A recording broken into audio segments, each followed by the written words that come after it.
नितिन, नवीन जी, आपको न्यूज 18 को ये इंटरव्यू देने का बहुत बहुत धन्यवाद।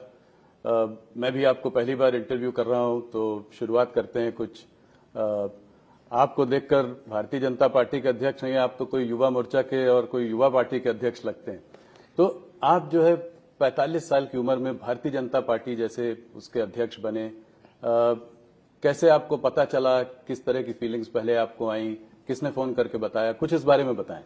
देखिए, हम लोग भारतीय जनता पार्टी में वर्किंग करते हुए लंबा समय बीता और भारतीय जनता पार्टी के निर्णय की अपनी एक प्रक्रिया है।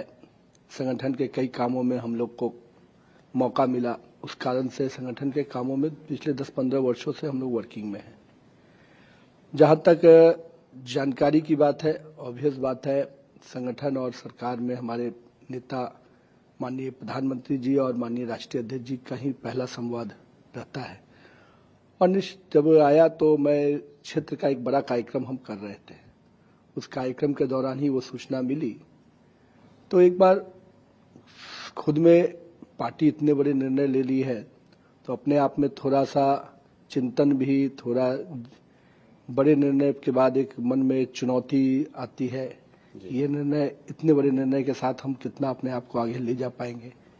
तो एक कई तरह के सवाल जब आदमी को इतने बड़े निर्णय से अवगत कराया जाता है, तो जहां एक और पार्टी के भरोसा की खुशी होती है, वहीं उसकी चुनौतियां भी सामने में नजर आती है।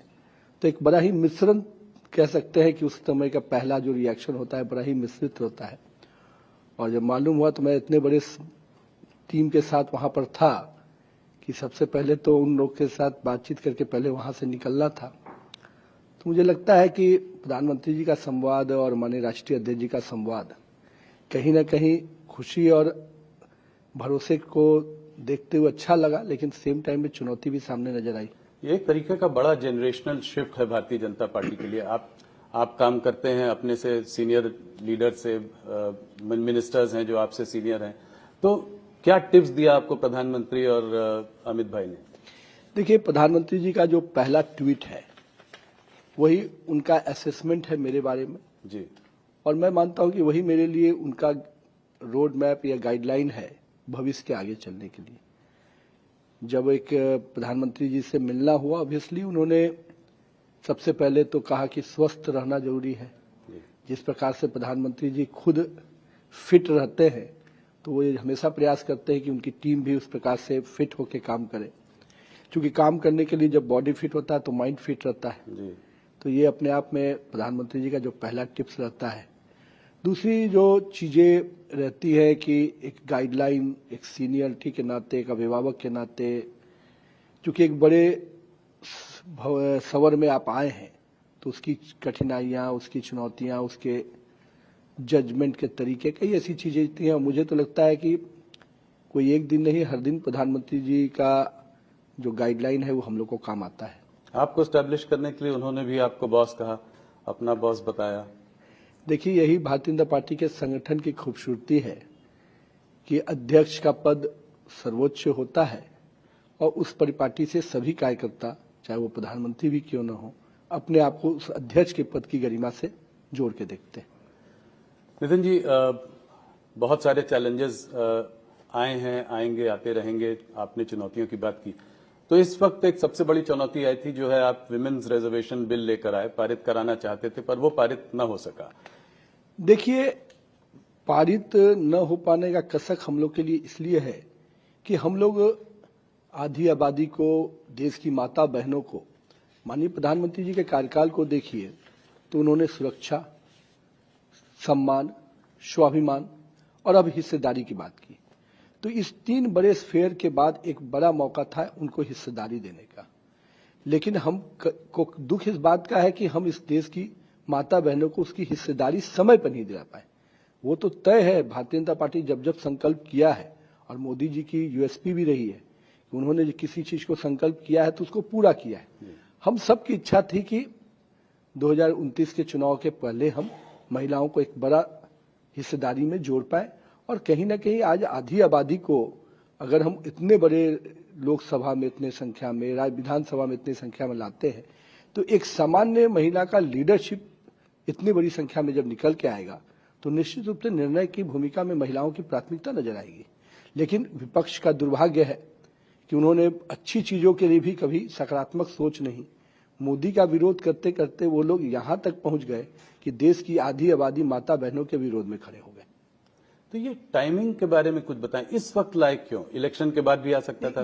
ये ऑब्वियस बात है कि हम लोगों ने इसके लिए 2-3 महीने से तैयारी की है, कोई आज की तैयारी करके नहीं लाया है। और दूसरी बात है कि ये तो स्पष्ट था जब हमारा बिल पास हुआ था उसी समय कि हम 2026 में ही इसके फ्रीजिंग कैपिंग को हटाने के बाद हम लोग करेंगे, और आज वो समय आ गया था। तो मेरा ये मानना है कि परिस्थितियां ऐसे कई बार चुनाव आते हैं, कई राज्यों के चुनाव होंगे और उस समय पार्लियामेंट भी चलेगा।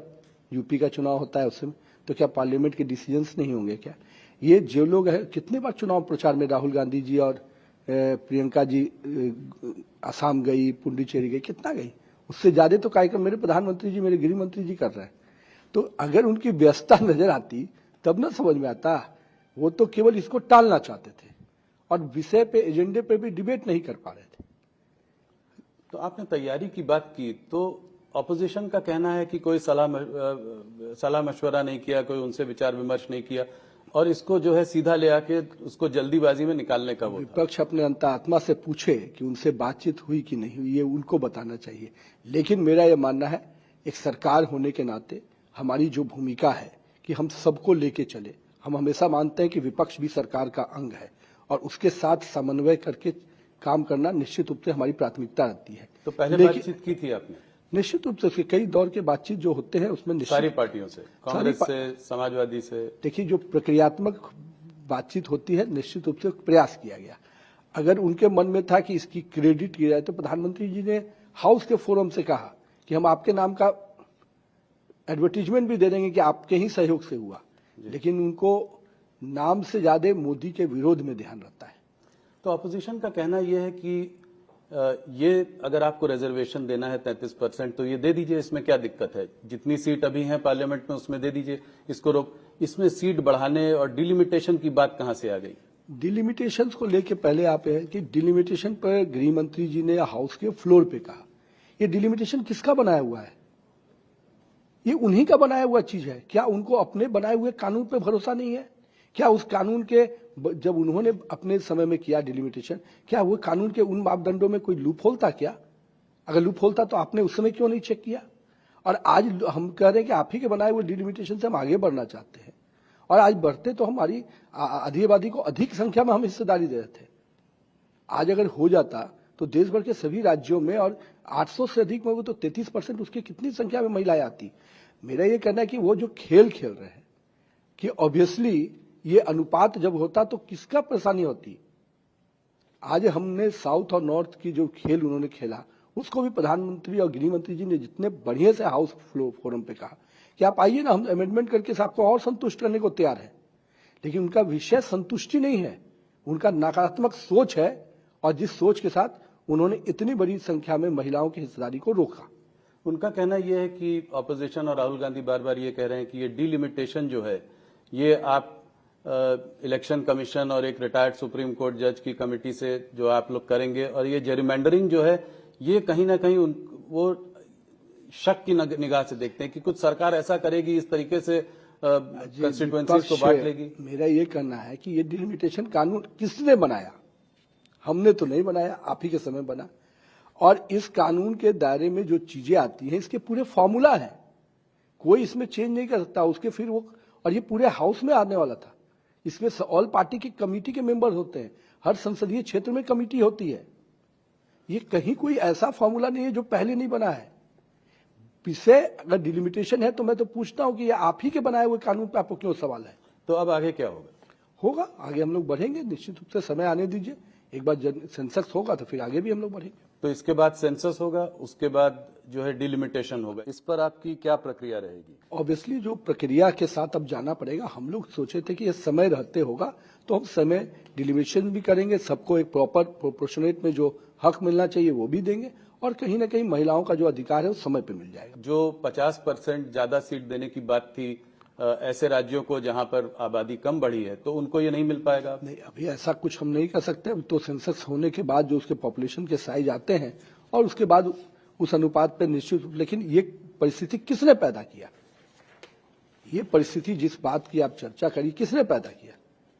आज जब गृह मंत्री जी ने सदन के फोरम में कहा कि हम अभी तय कर देते हैं, तो ये तो उनको स्वागत करना चाहिए था। मैं मानता हूं कि साउथ के लोगों का हक की मारी भी किसी ने किया तो राहुल गांधी और उनके कुनबा डीएमके लोगों ने मिल के किया।